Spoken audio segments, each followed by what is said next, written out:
안녕하세요, 가치아입니다. 5월 21일 화요일 국내 시장이 마감되었습니다. 자, 요즘에 미국 시장의 흐름은 굉장히 좋은데 국내 시장은 오늘도 파란불이 들어왔고 참 미국 시장을 따라가지 못하는 게 굉장히 아쉬운 것 같습니다. 그래서 오늘 코스피는 마이너스 0.65%로 마무리되었고 그래도 굳이 의미를 부여하자면 여기 2700포인트는 깨지진 않고 있어요. 그래서 다시 힘을 모으고 올라갈 수도 있으니까 이번 주 목요일날 엔비디아의 실적 발표 있다고 말씀드렸죠. 그때를 한번 분기점으로 살펴보시면 좋을 것 같습니다. 자, 그리고 코스닥도 마찬가지로 오늘 시장이 그렇게 좋지 못했고 그래도 HLB가 크게 빠지지 않으면서 다행히도 낙폭은 그렇게 크지 않았던 것 같습니다. 그리고 코스피 상위 종목들을 보면 오늘 삼성전자는 파란불이 들어왔지만 전체적인 반도체 관련주의 흐름을 봤을 때는 오늘 흐름은 반도체 관련주는 나쁘지 않았습니다. 하이닉스도 1%의 상승이 들어왔었고 그 외에는 현대차만 빨간불이 들어왔었네요. 그리고 코스닥은 오랜만에 HLB가 3%의 빨간불이 들어왔지만 저점을 다졌다고는 볼 수는 없습니다. 항상 하한가가 연속적으로 나오는 종목들은 한 번씩 반등은 나올 거예요. 그렇지만 추세적으로는 하락세를 가리키는 만큼 진입한다면 절대적으로 짧게 대응을 하셔야 되고 또 그리고 에코프로 그룹주는 오늘 블록딜 이슈 때문에 굉장히 주가 흐름이 좋지 않았었죠. 그리고 코스피의 수급을 살펴보면 오늘은 다시 한번 기관과 외국인의 양매도가 나왔습니다. 최근 3거래일 연속으로 외국인의 순매도가 나오고 있고요. 그리고 코스닥은 반대로 코스닥은 기관의 순매수가 들어왔고 외국인은 큰 변동은 없었죠.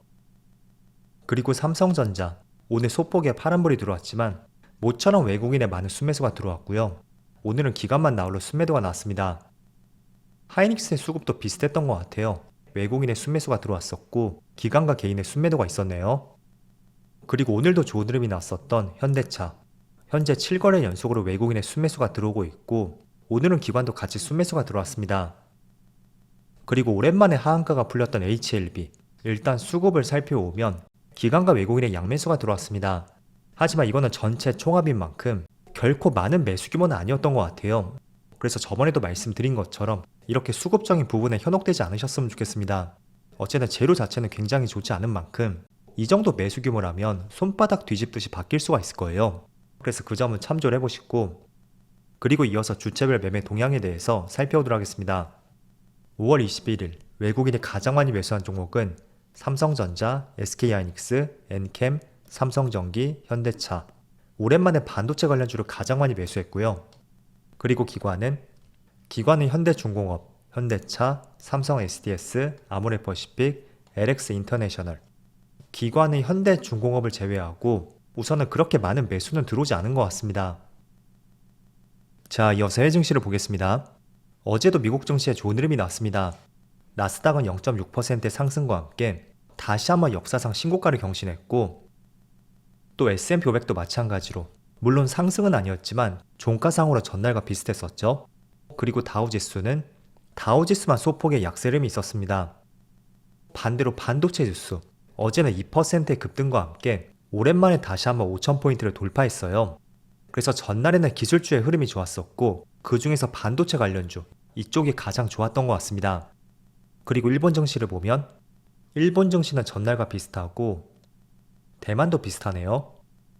또 중국 증시만 소폭의 약세 흐름이 이어지고 있습니다.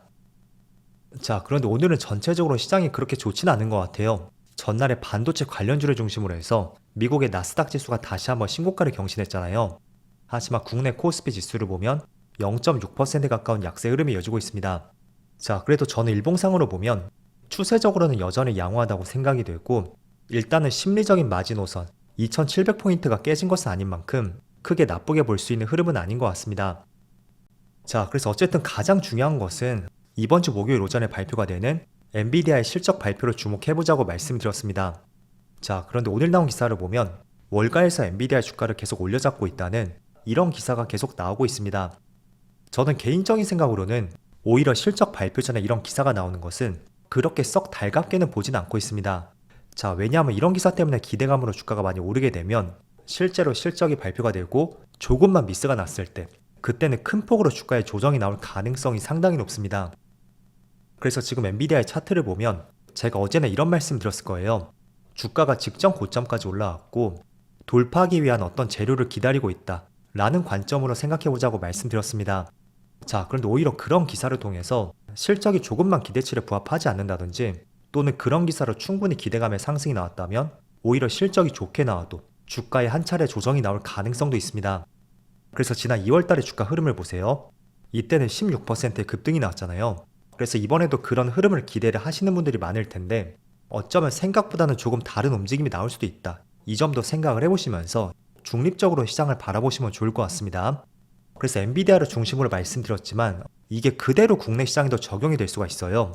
결국 엔비디아가 오른다는 것은 반도체 관련주의 상승을 의미할 수가 있고 특히 반도체 관련주 내에서도 HBM 관련주들, SK하이닉스라든지 또는 한미반도체 그리고 최근에 좋은 흐름이 나왔었던 이수페타시스 이런 종목들도 연관지어 볼 수가 있겠죠. 그래서 물론 기술적으로 본다면 돌파하기 위한 준비 과정은 다 마친 것 같다. 저는 개인적으로 그렇게 보고 있습니다. 그래서 지금 위치에서 재료를 기다린다고 생각이 되지만 한편으로 이런 기사가 계속 나온다는 것이 오히려 저는 조금은 찝찝하게 보여지더라고요. 그래서 항상 시장을 조금은 중립적으로 바라보시면 좋을 것 같고 하지만 반도체 쪽은 미국뿐만 아니라 국내 시장도 여전히 수출 데이터가 굉장히 잘 나오고 있습니다. 오늘 발표된 수출 데이터를 보면 20일까지예요. 전체 수출은 전년 동기 대비 1.5% 증가했지만 반도체는 무려 45%의 증가세를 보여주었습니다. 반면에 자동차 쪽이라든지 통신기기 쪽, 이쪽은 각각 4.2%에서 9%의 감소가 있었고요. 자, 이 부분을 주목해보시면 좋을 것 같아요. 수출은 전년 동기 대비 1.5% 증가였지만 반도체는 45%의 증가세를 보여주었다. 때문에 혹시나 반도체 쪽에서 엔비디아의 실적이 조금은 미스가 나온다든지 아니면 실적이 잘 나왔음에도 불구하고 생각 외로 주가에 조정이 나온다면 분명히 국내 시장도 반도체 관련주에 좋지 않은 흐름이 나올 가능성이 있습니다. 하지만 이런 수출 데이터를 보면서 오히려 조정이 나왔을 때는 그동안 관심을 가졌던 종목들 있죠? 그런 종목들을 매수할 수 있는 기회로서 시장을 바라보시면 좋을 것 같습니다. 자, 그리고 추가적인 내용들을 말씀드려보면 계획대로 진행이 된다면 다음 달부터 공매도가 다시 재개가 됩니다. 일단은 코스닥은 아니고요. 코스피 200 위주로 진행이 될 가능성이 있어요. 물론 대통령실 입장에서는 조금 더 연장을 하자는 취지가 있는 것 같은데 금감원 쪽에서는 조금은 생각이 다른 것 같습니다. 금지 상태를 유지하면 안 된다는 발표가 있었죠. 자, 그래서 어떻게 될지는 모르겠지만 여기서 키포인트는 정말로 6월에 재개가 된다면 코스피 200 위주로 진행이 된다고 했죠.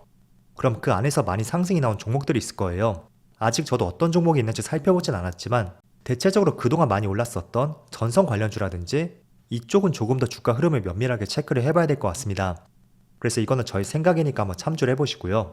하지만 이런 부분이라든지 또는 금투세 이것도 예정대로 시행이 된다면 2025년부터 시행이 되죠. 물론 기사에서는 공매도하고 금투세 때문에 개인들이 2조 원을 던졌다고 표현을 했지만 저는 그렇게는 생각하진 않습니다.